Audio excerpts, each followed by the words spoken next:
Hello, fellow comic book fans, and welcome to episode number 3 of the Brazen podcast. I'm Charlie Chipman, and with me today is Ben Peterson. Hello. And Dave Robbins. Hello, friends. Today is Wednesday, February 14th, and it is New Comic Book Day.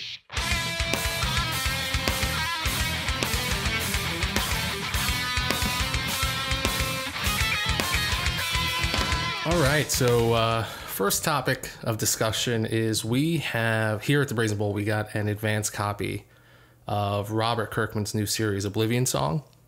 The book's not out until March, but we're talking about it now, and I am ecstatic about it. I cannot wait for this book to come out so that we can talk more about it and spoil things and everything else. But right now, did you guys read it? Tell me. I did. Me too. And the look of it is pretty fantastic. Yes. One of the things that I noticed right away is how cinematic the point of view approach is to it.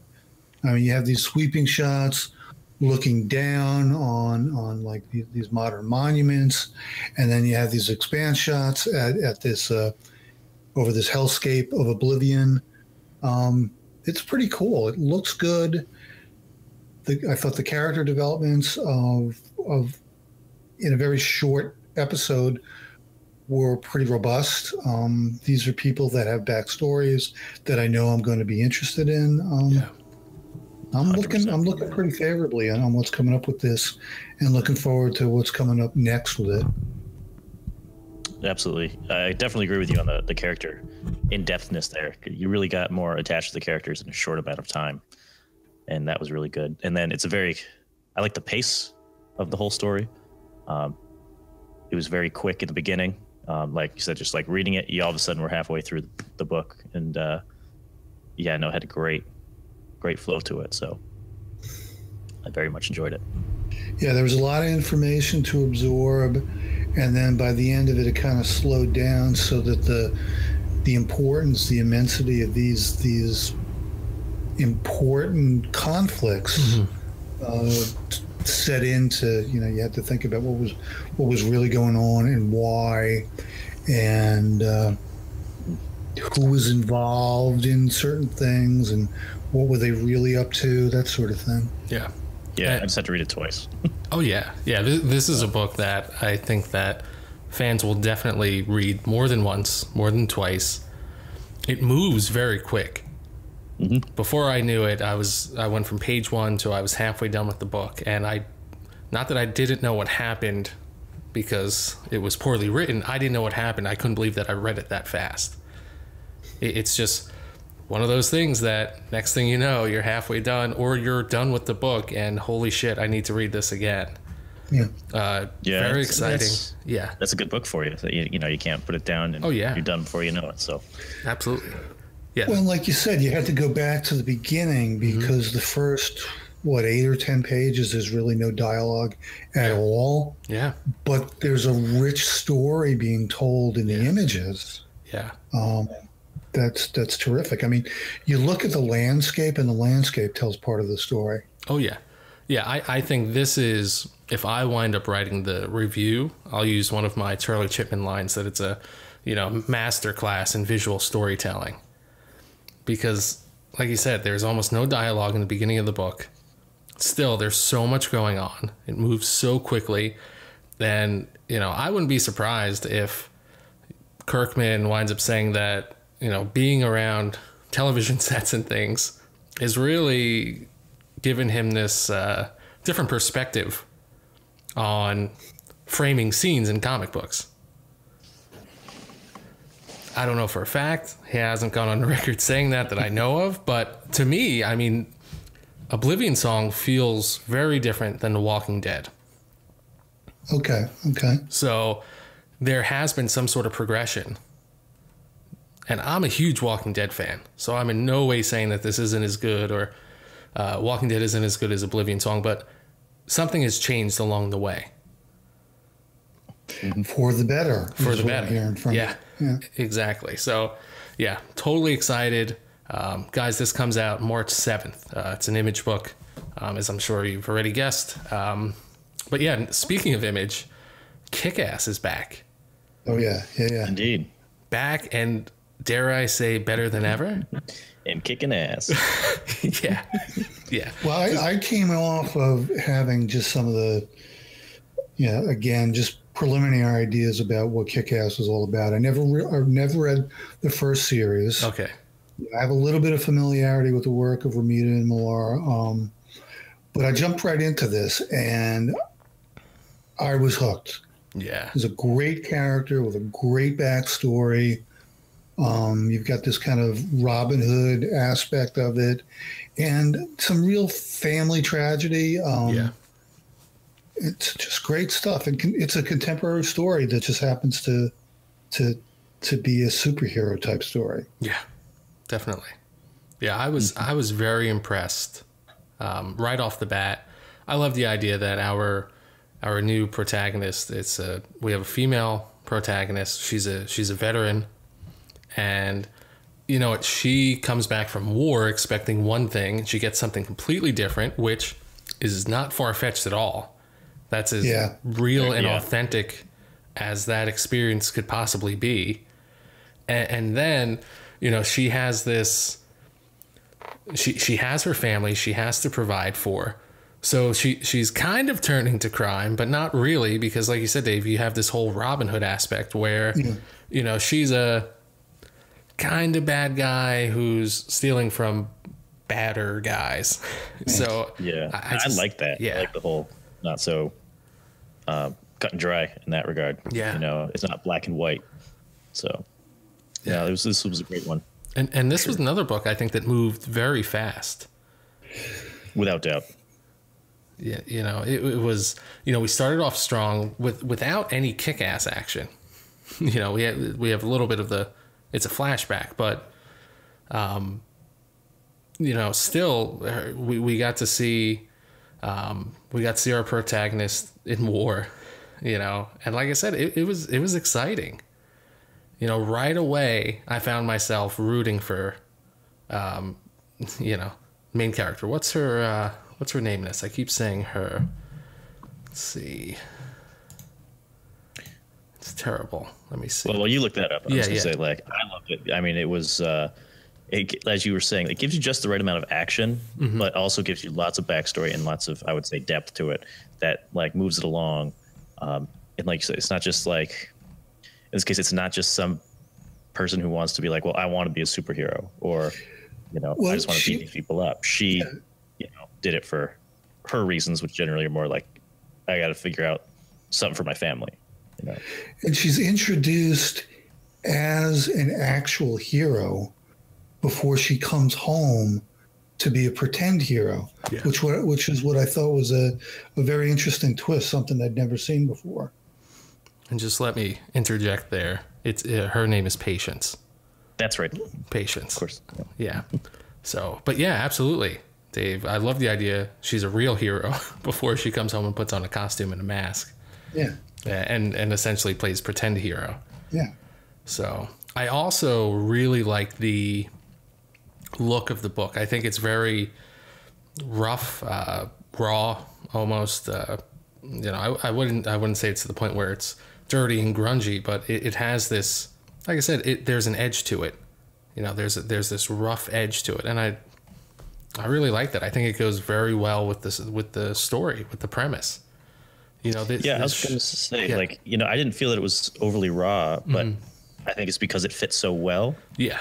That I didn't even think twice. It was like, this works perfectly for it. Yeah. And that's ideal. That's what should happen. You should look at I think at least you should look at a book and say, this is how this book should look.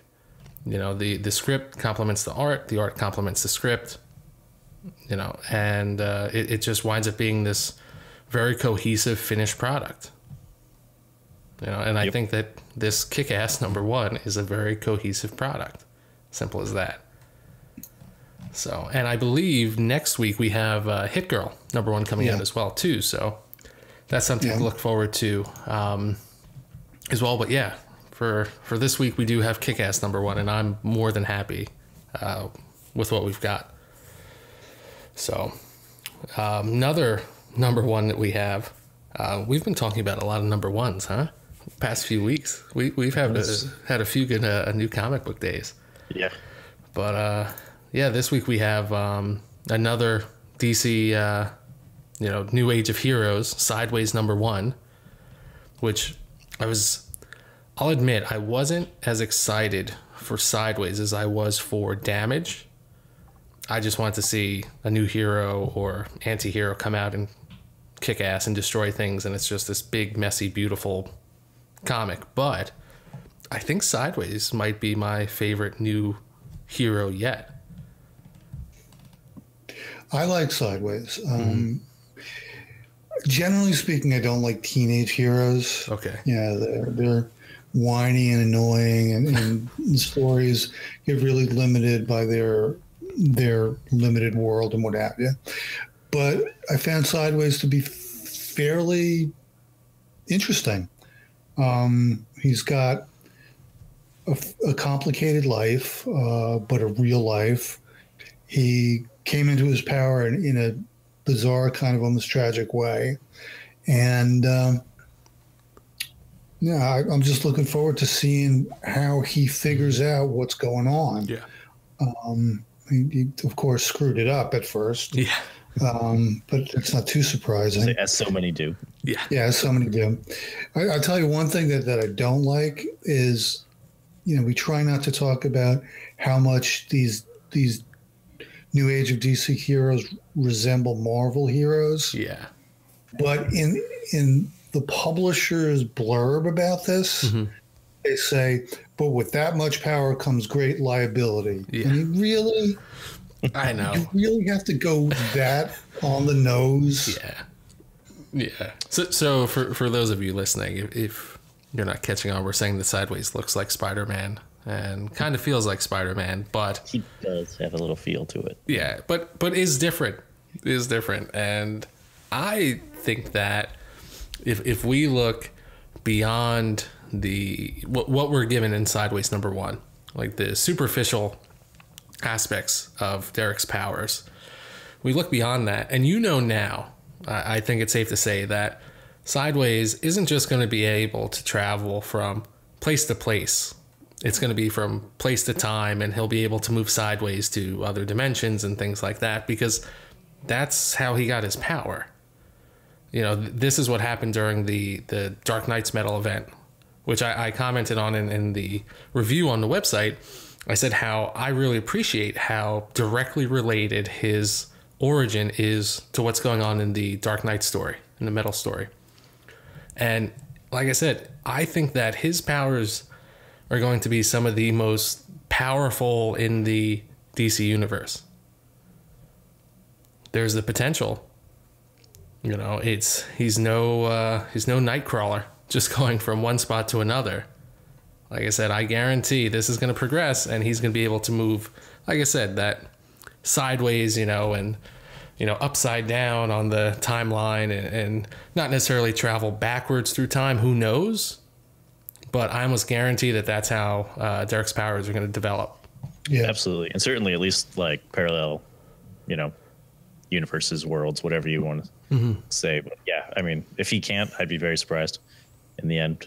But I was certainly not disappointed with Sideways, even though I didn't generally agree with Dave on the teenage superheroes can be whiny. They have a certain stereotype to them, that's for sure. Yeah. And it can be tough to get out of that rut. So yeah, definitely. Yeah, there's going to be some work to that has to be done. I think you guys are right to overcome that sort of stereotype. But at the same time, I think it's a stereotype that readers are comfortable with, that is familiar, and even though we can point out the flaws, it works. Especially, any regardless of your age, any person that all of a sudden out of the blue has superpowers, there's going to be some questionable moments. And I think that teenagers, with their drama-filled lives, make these questionable moments even more interesting. It just adds that extra layer to it, that little bit extra depth. I mean, just think now if a 75-year-old man just stumbled onto those powers. Who would you rather see? Or a 30-year-old woman who's, very intelligent and works for a Fortune 500 company? I'd rather see the teenager. So. Certainly more innocent and, ignorant. No. Well, yeah. Well, yeah, I mean, without doubt. Yeah. So I'm all for the teenager protagonist that's just learning to deal with his powers. But then again, I'm a big X-Men fan, so it's kind of what I do. But what else? Is there anything else you guys want to mention this week? I think we all read Port of Earth, #4. Yeah. Quickly becoming one of my favorite comic books. Definitely. Agreed. Absolutely. Yeah, love it. Yeah, and I think that issue #4 of Port of Earth, I think that the series really took off right here. And I've reviewed all the issues so far. Well, not all of the issues. Well, I reviewed the first one. Yes, you did review the first one. You were right. And then I stole the series from you for 2 and 3. Exactly. Yes. I'm sure I wrote up something somewhere on Port of Earth #1 and I have it tucked away. But I noticed that between issue #1, we had this great idea introduced. Issue #2, things picked up. But for me, I felt like some momentum was lost in issue #3. And I really think that issue #4, this week's issue, regained all of that momentum and just completely took off. Mm-hmm. Yeah. So I think now we're moving in the direction that we may have expected to move in, but we're finally getting there. And like I said, it's really taking off. Yeah, we know about the conspiracies and the corruption. Yes. And things are getting way more suspicious and deadly than they had been. So, yeah, it's really taken off. Mm-hmm. Yeah. Yeah, this one was as action-packed as any of them, I guess. Yeah, this one was a good one in that regard. So am I the only one that read New Superman and the Justice League of China this week? I think so. I did not read it. My week was long and crazy. So okay, well, it's as dumb and weird as it sounds. Okay, but surprisingly, it kind of worked. I thought, it's worth checking out just for the fat Batman and Robin bot. All right, I can get behind that. It's weird. It's kind of funny, but the story works. There's actual peril and good bad, notable bad guys, kind of frightening bad guys. I liked it way more than I thought I would. It's pretty good. Good. Kind of blasphemous in terms of, how you approach the holy pantheon of DC, but still, it's pretty good. We had another Dark Knights book out, which you guys know I've already talked about how much I like this event and everything that's going on and everything Scott Snyder and company are doing. But we did have another book, Dark Knights Rising, The Wild Hunt, #1. I absolutely loved the book, but I will say this is one where there's so much going on. You definitely need a second, maybe even a third read to really get everything out of the book and really appreciate it. I'll agree with you on that one. Yeah. I read this one, and there was a certainly... Yeah, it was a mouthful, at times. But like I said, once you have that second read, I think everything settles in. Everything makes a little bit more sense. You have a little bit more time to process everything that happened. And again, just another fantastic book. So that was another good one. I enjoyed Detective Comics as well. Number 974. A little bit of heartbreak. Just take a look at the cover. You'll get it. A little bit of heartbreak there. Hal Jordan and the Green Lantern Corps is very good as well. But yeah, since we're talking about what we read, how about we move on to our picks of the week? Ben, why don't you go first? What's your pick of the week, sir? Pick of the week. Mm-hmm. Actually, what I would suggest is Kick-Ass. Good. That was, as we just discussed, it was a great one. And I think anyone will enjoy it. So good. Dave, what's your pick? Well, surprisingly enough, I went with Bloodshot Salvation. Wow. Valiant.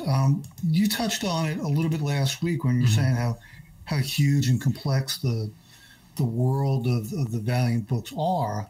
And in the past, that had kind of been a turnoff for me. But going into Bloodshot Salvation, there's a lot going on in this story. There's the human drama. Ray Garrison's child is actually infected by the nanites that make him bloodshot. And so his marriage is in trouble because of that and because of what his father-in-law did. And there's all that. And, there's this huge paramilitary conspiracy. And then he runs it. He's helped out by Ninjak. And then he runs into Shadow Man to help him go into the dead side. And it's like, holy crap, there's so much going on here. Yeah. But it kind of makes sense, and it all fits together in a logical, rational way. And at the end of the book, the dilemma and the import of everything that's going on with Ray Garrison, a.k.a. Bloodshot, is huge. Yeah. And the stakes are high. And it's I don't know, it's sold. I'm sold on it. I actually gave it a 9 out of 10. And now that's one hell of a score coming from Dave. I throw out a lot more 9s than Dave does. Well, and a lot of times I do it when it comes down to what exceeds my expectations. Yeah. And I went in being a little wary of the Valiant world, and it's like, okay, all my concerns, all of the things where I was left behind in Valiant, got taken care of in this one issue. Good. And I'm really happy about it. It's like maybe they noticed that they weren't bringing along all of the audience, and they kind of doubled down on the storytelling to bring everybody around. And I'm really happy with what they came up with. Good. See, I on the other hand, I feel like I give out at least a single 9 every week. But I'll admit it's because I get the list first, and I just pick what I know is going to be pretty good and what I'm going to enjoy. Yeah, I mean, that's what happens. I mean, I'm the guy. Sorry. Like, I get the list. I take first pick sometimes. But, we had a lot of good books. It's tough. Again, you guys know I like the Dark Knights Rising book, so I'm not going to pick that as my pick of the week. But I am going to pick Port of Earth, number 4. Now, solid choice. Yeah, I don't know if this is necessarily, I don't think it's a jumping on point, but I think that this is the issue that fans can read and say, yeah, I need to read the first 3 as well. I think that, if you're thinking about reading this book, if this is a book that you pick up today, buy it as well as issues 1 through 3.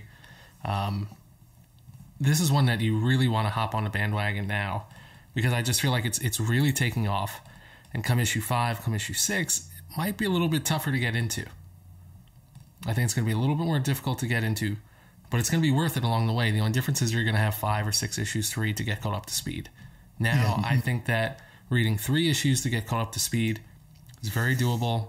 So, totally my pick of the week. I can't recommend this book any more than I am. I know you guys love it too. I think, it's a unanimous, you should read this book. Yeah, and that doesn't happen too often either. No. That we all 3. Yeah. There's at least one of us typically that. It's like, no, I hate that book. Yeah. So, and we don't really hate a lot, but typically when 2 out of the 3 love something, the other guy hates it. That's what makes us us. That's what makes this work, I think we're coming at this stuff from different angles too. So that's okay, Yeah. That's what's supposed to happen. We all honestly shouldn't like the same things. And the fact that we can all agree on Port of Earth, that's saying a lot. Yeah. So, but I think that's this week. What are we looking forward to next week? Another rich week. There's some issue 2s that are coming back that I know we're going to like. Some of my favorites, like Rat Queens is coming back. but we even got a bunch more issue ones we're talking about, like Vertigo's Deathbed #1. Yeah, that looks like it's going to be intense. Yeah, I'm looking forward to that one. Well, Hit Girl you mentioned. Yeah, Hit Girl #1. Definitely looking forward to Hit Girl #1 after how strong Kick-Ass #1 was. So, very happy. Very, very much looking forward to Hit Girl #1. So I'm looking for the #2s actually, because now we have Damage. Let's see, the Further Adventures of Nick Wilson. Oh yeah. You know, those have just come out. I'm interested in seeing how the new age of heroes is going to be continued. Yes, so I'm definitely looking forward to those two. Yeah, and then there's what was the other one? Ice Cream Man. Ice Cream Man, yeah. Ice Cream Man #2 comes out. That was so weird, but I'm going to give it. I'll give it another chance. Yeah, and you know, I think I had brought up when we talked about issue #1 how it almost felt like a one shot. You know, like it kind of worked as just an experience. So I'm really excited to see what issue 2 is like and just where the story goes. Yeah, well, nothing really got resolved in issue #1. It's just everything just got more complicated. Yeah, exactly. It was this very interesting debut issue. Very interesting. I mean, certain things, I don't even know if you can say that anything was really properly set up. It was just kind of, this is where the story starts, enjoy. You got a bunch of dead bodies. Yeah. You got a deadly spider still running around. Mm-hmm. You got some kind of supernatural ice cream man. Yeah. You got the creepy kid. Something weird going on with the detectives, too. I mean, I don't know what's going on. But, but it's everything you would want and more somehow. Yeah. So it like I said, it works very well. Very interesting experience. I'm also looking forward to Moonshine next week, issue #7. Moonshine is actually a series that I've been wanting to read for some time now and just never got around to it. So there's a new arc starting in issue #7. I already know I'm probably going to wind up reading issue #7 and then immediately read issues 1 through 6 to catch myself up to speed. I've heard nothing but good things about it, but yeah, I'm definitely looking forward to that. All the #2s as well. I think that there's a crossover with Swamp Thing and Cave Carson, so I'm sure that's going to be interesting as well. It's going to be another week of just great comics. Monstrous #14. Oh yeah, Monstrous #14 is coming out. Beautiful book. Yep. You know, absolutely beautiful. I mean, the first 13 were beautiful, so it's... Well, it's another one-of-a-kind point of view that, I mean, it is popular. It hasn't dropped in any quality over the now they're on the third arc? Yeah. Yep. So, yeah, looking forward to that. And you know what else I'm really looking forward to is Pumpkinhead #1. Oh, yeah, I forgot about that. Yeah, that looks good, too. Yeah.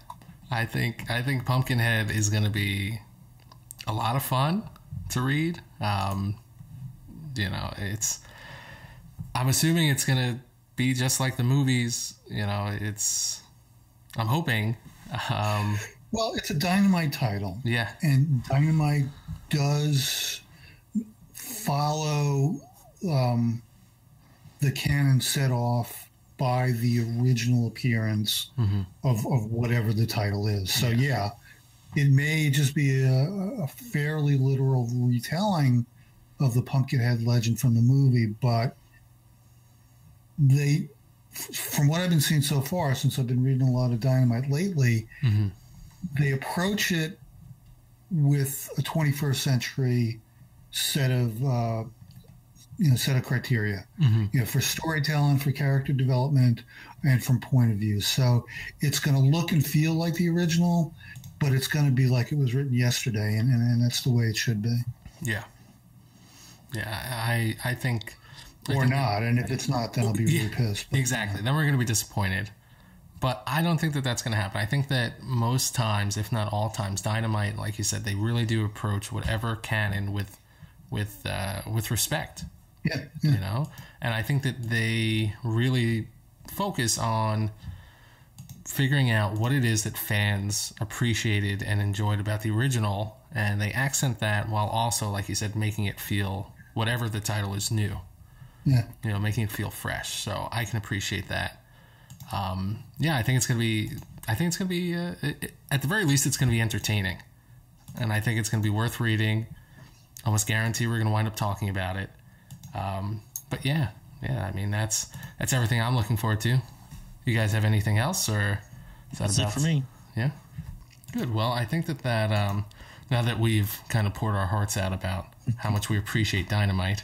Okay, and then don't forget Angelic with my flying monkeys. Oh yeah, and Angelic. You can't forget Angelic. Like I said, let's talk about Dynamite a little bit more next week. And I think that concludes this week's show. So if you like what we're doing, please be sure to hit the like and subscribe buttons. And visit thebrazenbull.com. And share our content with your family and friends. Until next week, comic book fans. Laissez le bon temps rouler. So just let you know that's gonna stay. All of this is gonna stay. Please keep it. Well, you know why I said that, right? I have no idea. Well, we're recording this on Mardi Gras, you moron.